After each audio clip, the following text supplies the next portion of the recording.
NXT is going to be in their place instead. From what I understand, I'm not clear. I'll be able to tell you more next week. Jin Sin, I don't know if they say he's fired, but he's not on the roster anymore. Apparently, he's a writer now for the Raw Super Show. So, hey, that's a little tidbit. Mason Ryan is back, and rumor has it that he's going to be back with Dolph Ziggler for whatever reason, even though I think he turned on him the first time. So why would you have him on your team a second time? I don't know. It's the WWE. Some people leave, come back. Speaking of leaving and come back, Goldust is fired. Just putting that out there. So, and he's available for independent wrestling things. Yeah. So if you want to hire Goldust, now's your chance. Okay, CM Punk, his DVD is still being filmed and shot, and Lita is apparently going to be on it. I never see Lita, and every time there's a camera there, she's there. So, good for herself. There's pictures of his house all over the internet. Now, I'm not sure if this is really his house, but I don't know who got these pictures and who. I guess one of these unknown sources were like, this is CM Punk's house, so here you go. And now if you want to view CM Punk's house, you can go to all of the internet sites. They all have pictures. It looks like pictures from a magazine. So, yeah, there you go. Randy Orton's wife has a company that's apparently not doing so well because he's pushing it hard on his Twitter. I believe it's at Randy Orton. I don't know. I don't follow him. I will never follow Randy Orton on Twitter. So, if you see it, buy some makeup. Daniel Bryan and Sheamus are coming out with a DVD, I believe August 3rd, maybe. Yeah, CM Punk's been shooting his DVD for like 25 years and still never got it out. But Daniel Bryan comes out of nowhere with his, and it's coming out already. David Otunga accompanied his wife for the Jennifer Hudson. Jennifer Hudson for the trial on the murder of her mother and brother, and I don't know who else, but it's very tragic. And apparently justice, a little boy, yes, justice is being served because I believe the guy was guilty. So I'm happy for them because that really, really sucks, and I'm so sorry to hear that. Chris Jericho missed a house show. Would you like to know why? Because he was attending a Van Halen concert. So, that's... But I guess we take off of work to go see them, so they can take off of work to go see someone else. Probably because Chris Jericho knows that Fozzy will never, ever be on that level, and he's gone with a notepad and take some, get some tips. Also, rumor has it that he's leaving again to go on tour. So, John Cena is going to be featured on Fred 3. That's not really a shock, because he was on the other 2. And people like to make fun of him for it, but I really don't understand why, because 1, he's getting paid for it. 2, he's John Cena. Everybody loves John Cena. I love John Cena. I like John Cena. I think he's a really, really good guy. And let me tell you why I think he's a good guy. Because John Cena filed for divorce from his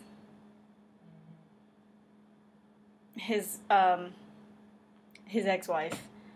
I don't know, there's pictures all over the internet. TMZ covered it, E! News covered it, everybody's covering it. I feel really bad for John Cena because he really is a good guy, and I'm sorry, she's highly unattractive. This is just my opinion. She's highly unattractive. She's just nasty. If you go online and search John Cena engagement pics, be prepared. That is not PG-13. That's rated R. She's ridiculous.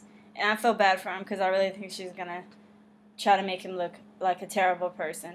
And guess what? John Cena is still going to all of the shows, even though he's dealing with all this. And he did not a picture for this guy that's on YouTube, whoever it is. I don't know who you are. Never heard of you in my life. And he was like, oh, John Cena did this, John Cena did that, and we was only 2 people and he wouldn't take a picture for me. Well, there you go. Now he got a divorce, so how you feel about that?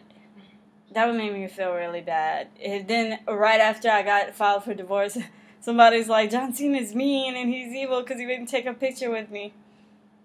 I don't know, poor thing. I kind of feel bad for him. But he's been really sad at house shows. A lot of people are reporting that, and I'm glad he's gone, though. That is really, that really shows how passionate he is about that thing, the company. So that's good. But anyway, I think that's all my reports for this week, and hopefully I have some really, really good ones for you next week. We'll go ahead and see. Okay, back to you, Marty. Well, interesting dirt there. So anyway, let's get on to Smackdown, which happened to be awesome. Smackdown this week was amazing. I really, really, really loved it, even though it happened to start with a freaking Raw Rebound. Right off the bat, we started with a Raw Rebound. But it was well placed because it involved SmackDown. So after the Raw Rebound, which started before the introduction to the show started, after that, boom, right into a match. This is why we like SmackDown and not Raw. It was a repeat of the other match that I said happened on Monday Night Raw. Chris Jericho started. It was interesting. It was a great match again. It ended with a turmoil because the ref couldn't control the match because, of course, Over the Limit is coming up. So all four of the people in the Fatal 4-Way had to fight. Which, here's something I noticed about Raw and SmackDown right now. About pay-per-views in general. There seems to be this open-door title shot policy that if you feel like you want a title shot, you can just walk into the GM's office and be like, I deserve a title shot. And you get one. The match between Alberto Del Rio and Sheamus, yes, see, needs to change that champion. The match between Alberto Del Rio and Sheamus was going to be okay by itself, but Randy Orton is done with Kane and wants to go to a pay-per-view, so now he's in the match. What? I didn't yes, know that. Randy Orton just up and was like, I deserve to go to the pay-per-view. I want to be at Over the Limit. Well, Kane doesn't have a match. What Kane? I don't want. As quick as that storyline started, it was freaking over. He's done with Kane. He's like, I don't care about him. He wears a mask. Who cares? And then, not like that was enough, Chris Jericho, who's not even on SmackDown, just decides, well, CM Punk's moved on to Daniel Bryan, so guess who else is in the damn match? Chris Jericho just sung and danced his little ass right into that match, doing the tango, just walked himself right into the match as well. So now that match is a fatal 4-way match at Over the Limit for the World Heavyweight title. For people who have nothing to do with that. With the exception of the Beat the Clock tournament that just happened, which I think only happened because CM Punk is so goddamn boring that he can't start a storyline by himself. They started a Beat the Clock match actually qualifying someone to go for a title. I don't know who in the hell decided that if you want a title match, you can just have a title match. Hey, John Laurinaitis, I want to fight for the Divas belt. I have no damn experience. Didn't stop Maria. I want it. So get ready Over the Limit, because now it's a triple threat match. Me, Layla, and Beth Phoenix. There you go.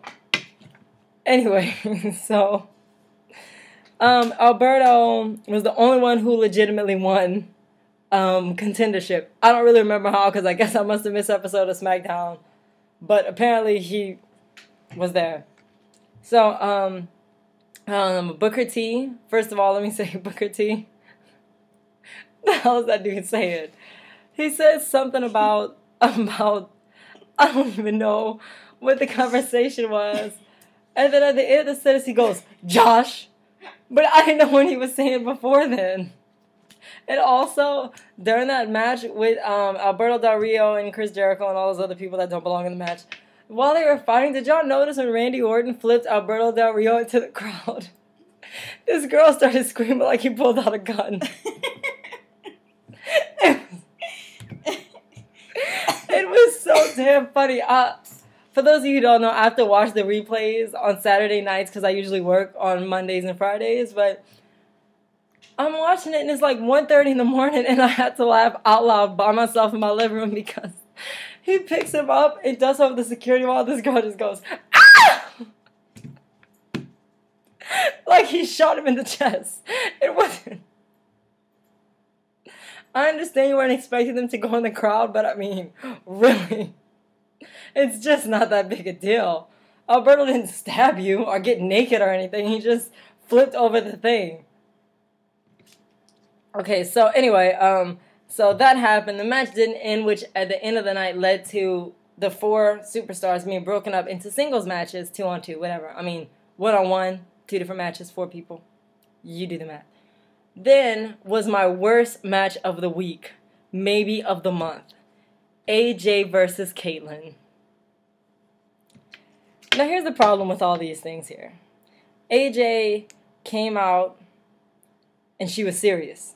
I could see in her mind she was fighting her urge to jump in the air. Because she walked straight to the ring. Fine. All innocent enough so far. Then Caitlyn comes out who, let me tell you, I didn't even know she had music. But apparently she does. So she walks out to the ring. It was just such an embarrassment to the Divas division. The Divas division is already struggling. Why would you put that terrible, horrible match on? The only move that was landed in the whole match was when they showed the replay of AJ slapping the crap out of Caitlyn. Caitlyn's talking to AJ and she's like, you know, it's okay that you slapped me. I forgive you. She's like, oh, yeah, is it going to be okay this time? What the 5 finger said to the face. Slap. Knock the B on the floor. Fine. Whatever. So that happened. It was just so terrible to watch. I can't even start. I'm sorry. I know they may have fans out there. If anybody even knows who Caitlyn is, I'm sure y'all all have fans. She won NXT Season 3, by the way. So that happened. It was just a horrible match. It was so bad that I don't even know how I can talk about it because it was just that terrible. I can't even... It was just an all-around bad match. They say the Divas, it's hard for them to build their character with 2-minute matches. However long that match was, it should have been about 10 minutes shorter. Anyway, so they did that. Daniel Bryan came out, which makes the Divas look even worse because, like, is really all they can argue about a man? Daniel Bryan comes out and he's like, oh, by the way, AJ, I don't like you anymore. Now I like Caitlyn or some crap like that, which is funny because he's a vegan and she's a cow. So I didn't know that they can, I thought they don't mess with, you know, meat, but apparently they do. So whatever, Daniel Bryan, that works out for you. Fine. So Daniel Bryan fought the Big Show. It was like technique clinic versus no technique at all. I love the Big Show, but let's just be honest here. The match wasn't terrible, though. It wasn't the worst match of the week. Whatever. It wasn't the worst match of the week. It just was. So there you have it. Now you're making me nervous. She's trying to keep me on time here, but I already know I'm done. John Laurinaitis was talking about Brock Lesnar beating John Cena, which here's what's funny about that. He kept talking about how Brock Lesnar changed the WWE by destroying John Cena. Am I the only one that remembers that he lost? I don't understand how he changed the game because he made John Cena bleed. Have you seen the I Quit match with JBL?